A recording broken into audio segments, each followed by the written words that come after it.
Herkese merhaba arkadaşlar, kanalımıza hoş geldiniz.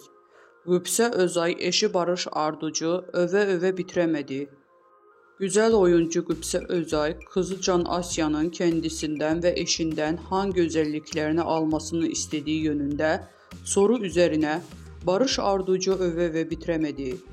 Kendisi gibi oyuncu olan Barış Arduç ile evli olan Gülse Özay bir dergide verdiği röportajda Can Asya senin karakterinin hangi özelliklerini babasının karakterinin hangi özelliklerinin alsın isterdin sorusuna tüm özellikleriyle cevap verdi.